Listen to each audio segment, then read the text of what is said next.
বন্ধুরা, আজকের দিনে আপনারা দেখতে পাচ্ছেন যে কিভাবে পাকিস্তান টুকরো হওয়ার পথে, যেখানে অলরেডি কয়েকটি মুসলিম দেশ ভেঙে টুকরো হয়ে গেছে। এই মুহূর্তে পাকিস্তান কি কারণে টুকরো হতে চলেছে, আর কেনই বা যে আফগানের সাথে বা তালিবানের সাথে সম্পর্ক ভালো ছিল, যারা তাদের ক্ষমতা বা সাপোর্ট দিয়ে ক্ষমতায় আনলো, তাদের সাথে বা কি কারণে এইরকম পরিস্থিতি তৈরি হলো, আর সামনের দিনে কিভাবে পাকিস্তান ভেঙে টুকরো হতে চলেছে, এর সাথে সাথে পরবর্তী টার্গেট যে বাংলাদেশ হতে চলেছে, সবটাই জানাবো আজকের এই ভিডিওটিতে। ভিডিওটি অনেক ইন্টারেস্টিং হতে চলেছে। হ্যাঁ বন্ধুরা, তাই ভিডিওটিকে শেষ পর্যন্ত দেখুন। আমি দীপ, আর আপনারা দেখছেন update India Bangla. Update India বাংলায় আপনাদের জানাই সকলকে স্বাগতম।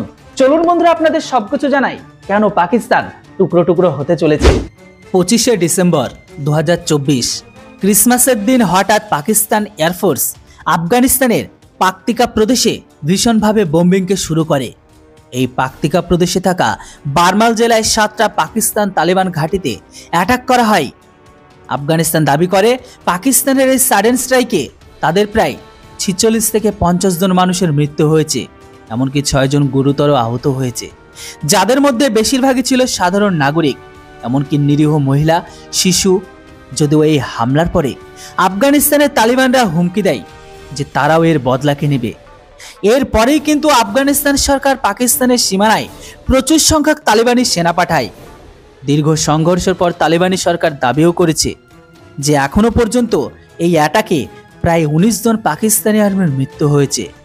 অন্যদিকে পাকিস্তান চাইছে আফগানিস্তানের চিকেন নেক নামে পরিচিত ওয়াখান করিডোর দখল করে, যার সাথে চীনের উইঘুর মুসলিমদেরও একটা কানেকশন রয়েছে।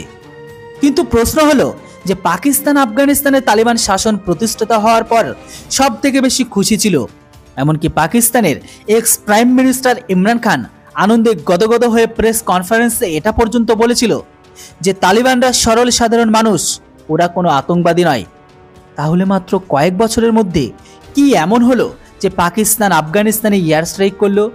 আর কেন এই দুটো দেশের মধ্যে ভয়ঙ্কর যুদ্ধে পরিস্থিতি তৈরি হয়েছে? তাছাড়া এতদিন ধরে আমরা এক ধরনের তালিবানের কথা জানতাম, সেটা হচ্ছে আফগান তালিবান।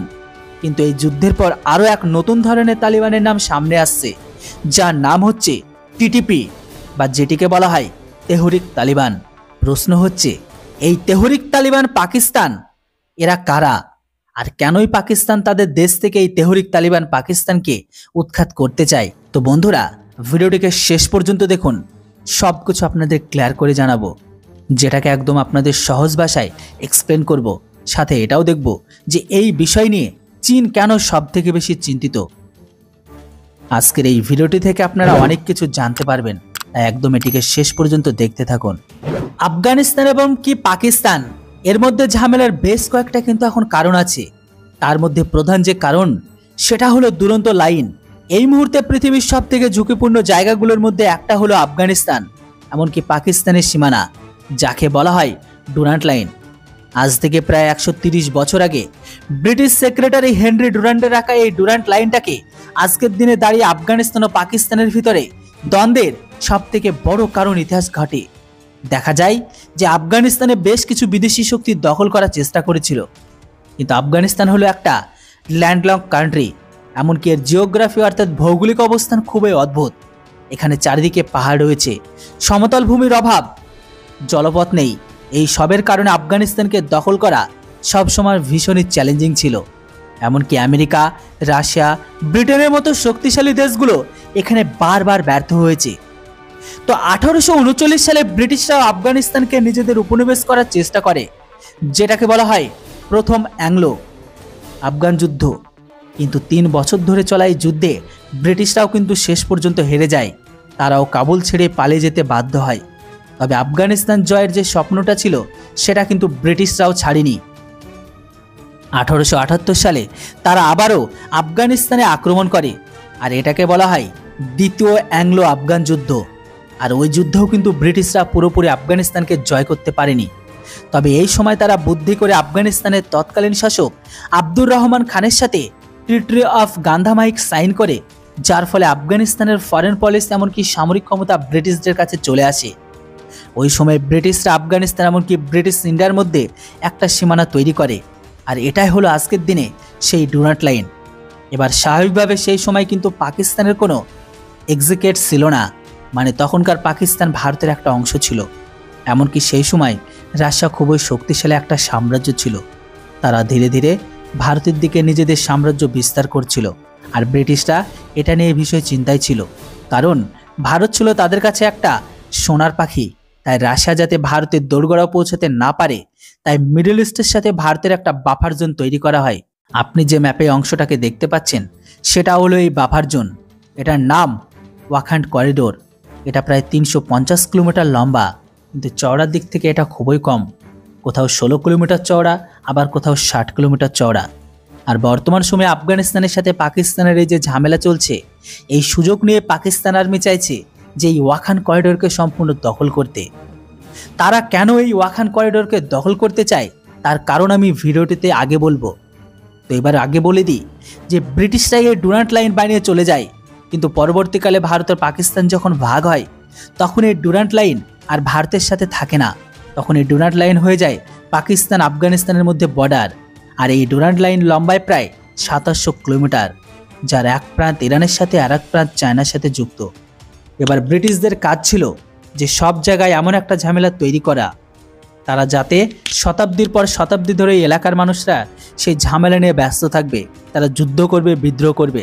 আর এই ডুরান্ট লাইনের ক্ষেত্রে ঠিক সেটাই ছিল, কারণ এই ডুরান্ট লাইন টানার ফলে 5 নতুন কমিউনিটির একটা অংশ পাকিস্তান থেকে যায়, আর তার বেশিরভাগ অংশ আফগানিস্তানে চলে যায়। এবার আফগানিস্তানে যে পাশতুন কমিউনিটি ছিল, তারা আফগানিস্তানের one of the most strong community. কিন্তু এই সীমানার ফলে একাধিক পরিবার দুই দেশের মধ্যে ভাগ হয়ে যায়। তাই আফগানরা শুরু থেকেই এই ডুরান্ট লাইনকে নিজেদের বর্ডার হিসেবে মেনে নিতে পারেনি। এবার আপনাদের মনে হয়তো প্রশ্ন আসবে যে ডুরান্ট লাইন তো ব্রিটিশরা তৈরি করেছিল, তাহলে আফগানিস্তান পাকিস্তানের উপর কেন খেপে গেল? চলুন এবার সেই কারণটা বলি। পাকিস্তানের এই ম্যাপটা খুব ভালো করে লক্ষ্য করুন। এই ম্যাপে পাকিস্তানের প্রধান 4টি কমিউনিটিকে তুলে ধরা হয়েছে। আপনারা পাকিস্তানের এই যে ব্রাউন কালারের অংশটা দেখতে পাচ্ছেন, এটা পাকিস্তানের পাঞ্জাব, অর্থাৎ এই অঞ্চলে পাঞ্জাবি পাকিস্তানিরা থাকে। তার নিচের যে অংশ, সেই ইয়েলো কালারের অংশটা দেখতে পাচ্ছেন, এখানে সিন্ধি পাকিস্তানিরা থাকে। বাঁদিকে যে পিঙ্ক কালারের অংশটা দেখতে পাচ্ছেন, এটা হলো পাকিস্তানের বালুচিস্তান অঞ্চল, যেখানে মূলত বালুচ কমিউনিটি থাকে। আর এখানে সবথেকে যেটা ইম্পর্টেন্ট সেটা হলো ট্র্যান্ট ল্যান্ডের পাশে এই যে সবুজ কালারের অঞ্চলটা দেখতে পাচ্ছেন, এই অঞ্চলে থাকা পাশতুন কমিউনিটি। কিন্তু পাকিস্তানের এতগুলো কমিউনিটির মধ্যে শুধুমাত্র সিন্ধ এমনকি পাঞ্জাব জাতি সামাজিক, অর্থনৈতিক এমনকি রাজনৈতিক সব ক্ষেত্রে প্রভাবশালী, কিন্তু তুলনামূলকভাবে সংখ্যালঘু হওয়ায় বালোচ আর পাশতুনরা পাকিস্তানের স্বাধীন হওয়ার পরে থেকে বঞ্চনা আর অত্যাচারের শিকার হয়ে আসছে ঠিকই, যেমনটা পশ্চিম পাকিস্তান পূর্ব পাকিস্তানের সাথে করত। যদিও আজ অনেকেই কিন্তু সেই কথা ভুলে গেছে। অনেকে মনে করে যে পাকিস্তান হয়তো আগের থেকে অনেক ভালো হয়ে গেছে, কারণ কথায় আছে, আপনি কুকুরের লেজে যতই ঘি তেল মাখান না কেন, কুকুরের লেজ কখনো সোজা হয় না। পাকিস্তান থেকে পূর্ব পাকিস্তান যখন আলাদা হয়ে গেছে, তারপরে পাকিস্তান তা থেকে শিক্ষা নেয়নি। তারা আজ ওই পাশতুন এমনকি বালুচিস্তানে মানুষের উপর অত্যাচার করে। আমরা আবার টপিকে ফিরে আসি যে কিভাবে আমি আপনাদের পাকিস্তানের কমিউনিটিগুলোকে দেখালাম, ঠিক একইভাবে আপনি আফগানিস্তানের ডুরান্ট লাইনের পাশে এই সবুজ অংশটাকে দেখতে পাবেন, যেখানে আফগান পাশতুন কমিউনিটি বসবাস করে। কিন্তু এই আফগান পাশতুন এমনকি পাকিস্তানি পাশতুনদের মধ্যে একটা বড় পার্থক্য রয়েছে। আফগানিস্তানে পাশতুন কমিউনিটির সব থেকে স্ট্রং কমিউনিটি, আর পাকিস্তানের পাশতুন কমিউনিটির সব থেকে উইক কমিউনিটি। পাকিস্তানের পাশতুনরা সবসময় বঞ্চিত হয়, এর ফলে ধীরে ধীরে পাকিস্তানে থাকা পাশতুনদের মনে আফগানিস্তানের পাশতুনদের মতো শক্তিশালী হওয়ার ইচ্ছা জাগে। এক কথায় বলতে গেলে তারাও চায় পাকিস্তানের এই পাশতুন অঞ্চলটা আফগানিস্তানের পাশতুনের সাথে যুক্ত হয়ে যাক, যা স্বাভাবিকভাবেই পাকিস্তান কখনোই মেনে নেবে না, অ্যাটলিস্ট বিনা যুদ্ধে তো কখনোই মেনে নেবে না। তো এর ফলে পাকিস্তানের সরকার প্রতি পাশতুনদের খুব ধীরে ধীরে বাড়তেই থাকে। তো এই ডুরান্ট লাইনকে কেন্দ্র করে পাকিস্তান আফগানিস্তানের মধ্যে সম্পর্ক কোনোদিনই ঠিক ছিল না। এবার আফগানিস্তানে তালিবানি শাসন যখন আবার পুনরায় চলে আসে, তখন পাকিস্তানি ভাবে যেহেতু তালিবান সেনাদের ট্রেনিং দিতে পাকিস্তানে সাহায্য করেছিল, তাই এবার যখন তালিবান শাসন আসবে, তখন তাদের মধ্যে যে ডিসপিউটগুলো ছিল এই বর্ডারকে নিয়ে, সেই সমস্যাগুলো দূর হয়ে যাবে। তাই আফগানিস্তান যখন তালিবানরা জিতে যায়, এমনকি আমেরিকা আফগানিস্তান ছেড়েও পালিয়ে যায়, তখন পাকিস্তান সব থেকে বেশি খুশি হয়েছিল। তারা এই তালিবানি শাসনকে তোষামত করতে থাকে, কিন্তু পাকিস্তানের ক্ষেত্রে বাজিটা পুরোপুরি উল্টে যায়। কারণ এই আফগান তালিবানরাও তাদের পূর্ববর্তী সরকারের মতো এই ডোনাট লাইনকে মান্যতা দেয় না, এমনকি তারা চায় পাকিস্তানের পাশতুন এলাকাকে নিজেদের সাথে যুক্ত করতে। আর এই পরিস্থিতিতেই তৈরি হয় টিটিপি বা তেহরিক তালিবান পাকিস্তান। পাকিস্তানের বায়াতুল্লাহ মেহসুদ নামের একজন পাশতুন তেহরিক তালিবানের নামে একটা মিলিট্যান্ট গোষ্ঠীকে গড়ে তুলেছিল, যাকে বর্তমানে শর্ট ফর্মে টিটিপি বলা হয়। এই টিটিপি পাকিস্তান সরকারকে একদমই পছন্দ করত না।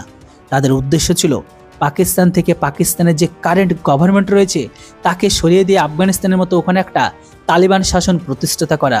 আর সিমিলারিটি একটু আগেই যেমনটা আমি বললাম যে আফগানিস্তান তালিবানরাও চায় পাকিস্তানের পাশতুন এলাকাকে নিজেদের সাথে যুক্ত করুক, ফলে এই দুজনের উদ্দেশ্য প্রায় একই হয়ে যায়। তাই টিটিপি এমনকি আফগানিস্তানের তালিবান ওই দুজন একসাথে মিলিত হয়ে পাকিস্তানের ভেতরে নানান ধরনের সরকার বিরোধী সন্ত্রাসী কাজকর্ম চালাতে থাকে, আর তাদেরকে পর্দার আড়াল থেকে সাহায্য করে আফগান তালিবানরা। 2014 সালে টিটিপি পাকিস্তানের আর্মি পাবলিক স্কুলে অ্যাটাক করে, যার ফলে 150 জন মারা যায়, যার মধ্যে 132 জন ছিল স্কুল স্টুডেন্ট। এই ঘটনার ফলে সারা পাকিস্তান জুড়ে টিটিপির বিরুদ্ধে ব্যাপক পরিমাণে ক্ষোভ সৃষ্টি হয়, আর এটাকে অস্ত্র করে পাকিস্তান আর্মি ও টিটিপির সদস্যরা গ্রেপ্তার করে যায়। ফলে টিটিপির সক্রিয়তা মানে এদের শক্তি আগের থেকে কিছুটা কমতে শুরু করে। কিন্তু প্রকৃতপক্ষে পাশতুনরা পাকিস্তানের মাইনরিটি কমিউনিটি হয়, তাদের উপর বিভিন্ন রকমের শোষণ এমনকি অত্যাচার করা হয়। ওই এলাকা থেকে পাকিস্তান সরকার যে ট্যাক্স পায়, যে খনিজ পদার্থ পায়, তারা সেই জিনিসগুলোকে ইনভেস্ট করে। পাঞ্জাব এমনকি সিন্ধ প্রভিন্স আর বঞ্চিত থেকে যায় বালুচিস্তান। এমনকি পাশতুনের মতো এলাকাগুলো এমনকি বিভিন্ন ধরনের সরকারি সুযোগ সুবিধা থেকে এদেরকে বঞ্চিত করা হয়। তো এইসব ঘটনাকে কেন্দ্র করে পাশতুন কমিউনিটির মধ্যে ব্যাপক উত্তেজনা সৃষ্টি হয়। পিটিএম এর সাপোর্টাররা রাস্তায় রাস্তায় জার্লি করে ইন্টারনেট ক্যাম্পেইন শুরু করে। একেবারে পিটিএম এর ফুল ফর্ম হলো পাশতুন তাহফুজ মুভমেন্ট। এদের উদ্দেশ্য ছিল পাশতুন কমিউনিটির হিউম্যান রাইটস প্রোটেকশন ফ্রিডমের দাবিতে প্রতিবাদ করা। তারা শান্তিপূর্ণভাবেই কিন্তু আন্দোলন করত, কিন্তু তারপরও পাকিস্তান সরকার এই পিটিএমকে ব্যান করে দেয়, যার ফলে পাশতুন কমিউনিটির মধ্যে আবারও সেই ক্ষোভের সৃষ্টি হয়। আর এই পরিস্থিতির সুযোগ নিয়ে টিটিপি মানে তেহরিক তালিবান পাকিস্তান আবারও পাকিস্তানের ভিতরে সক্রিয় ওঠে। তালিবানের সাহায্য নিয়ে পাকিস্তানের মধ্যে অশান্তি শুরু করে। তারা পাকিস্তান মিলিটারি ক্যাম্পগুলোকে অ্যাটাক করতে থাকে।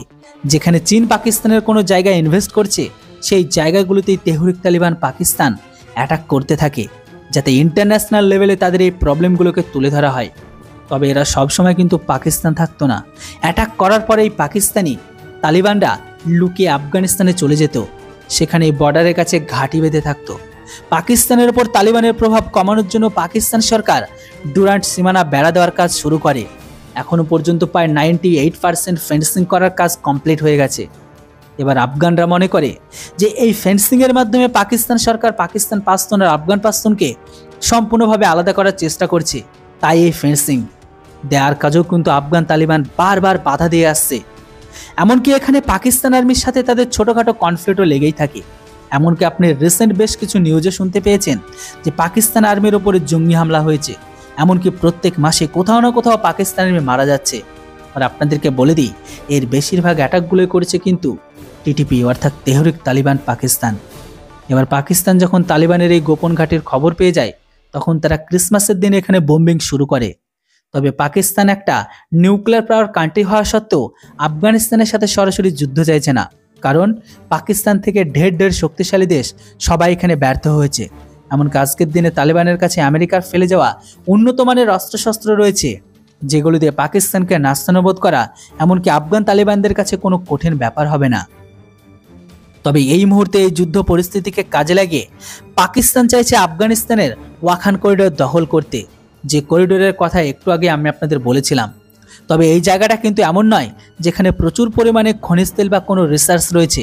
তাহলে প্রশ্ন হচ্ছে, পাকিস্তান কেন এই ওয়াখান করিডোরকে দখল করতে চায়? তো দেখুন, পাকিস্তান এই মুহূর্তে মিডল এশিয়ার সাথে সাথে সরাসরি কোনো ব্যবসা বাণিজ্য করতে পারে না। তাদেরকে ইরানের পথে কাজাকিস্তান বা তাজিকিস্তান যেতে হয়, নয়তো আফগানিস্তানের উপর দিয়ে ফ্লাইট করে যেতে হয়।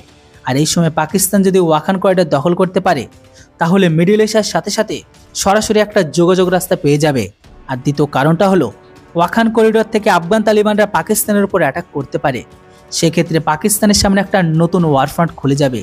কিন্তু জিওপলিটিক্স এক্সপার্টরা বলছে, চীন হয়তো পাকিস্তানের এই কাজকে সমর্থন করবে না, কারণ ওই ওয়াখান করিডোরের কাছে রয়েছে চীনের সিনজিয়াং প্রভিন্স, যেখানে চীন ক্রমাগত উইঘুর মুসলিমদের উপর অত্যাচার চালায়। এবার যদি পাকিস্তান ওই ওয়াখান প্রভিন্সকে দখল করে নেয়, তখন হতে পারে ওই পথ থেকে পাকিস্তানের সন্ত্রাসীরা চীনের সিনজিয়াং প্রভিন্সকে অশান্ত করে দেবে। এই তো ইতিহাস। এমনকি এই দেশগুলোর রাজনীতি এখন প্রশ্ন হচ্ছে, আফগানিস্তান কি সত্যি পাকিস্তানের প্রাস্তন এলাকাকে দখল করতে পারবে? আর এই প্রাস্তন এলাকা দখল নেওয়ার পরেও কি এই যুদ্ধ আদৌ থামবে? কারণ তেহরিক তালিবান পাকিস্তান চাইছে পাকিস্তান ও আফগানিস্তানের মতো তালিবান শাসন তৈরি করতে। আর এখানে সবথেকে বড় প্রশ্ন সেটা হচ্ছে, পাকিস্তানের বর্তমান যে অর্থনৈতিক অবস্থা, তাতে তারা কি একটা নতুন করে যুদ্ধ অ্যাফোর্ড করতে পারবে? তবে এই সমস্ত প্রশ্নের উত্তর কিন্তু আমি আজকে দেব না। এই সমস্ত প্রশ্নের উত্তর দেবো আগামী সময়। এই যুদ্ধের আপডেট নিয়ে আমি আপনাদের পরবর্তীকালে আরও ভিডিও নিয়ে আসবো। তাই আমাদের চ্যানেলটিতে নতুন হলে অবশ্যই সাবস্ক্রাইব করে দিন। তবে আপনি যদি মিডল ইস্টের দিকে তাকান তাহলে দেখতে পাবেন যে সিরিয়ার, প্যালেস্টাইন, এমনকি ইরাকের মতো একের পর এক দেশ পশ্চিমা দেশগুলোর ষড়যন্ত্রে ধ্বংস হয়ে যাচ্ছে। তো প্রশ্ন হচ্ছে, তাদের নেক্সট টার্গেট কে? তো বন্ধুরা, আজকের এই ভিডিও ইনফরমেশনগুলো আপনাদের কাছে কেমন লাগলো? যদি ভালো লেগে থাকে, আপনি যদি খুব সহজেই কনফ্লিক্টের ব্যাপারটা বুঝতে পারেন, তাহলে কমেন্ট করে জানান। আর এই ভিডিওটাকে বন্ধুদের মধ্যে বেশি করে শেয়ার করে দিন আপনাদের। বন্ধুরা, দেখা হবে আবারও নতুন একটি ভিডিওতে। Thanks for watching. জয় হিন্দ, বন্দে মাতরম।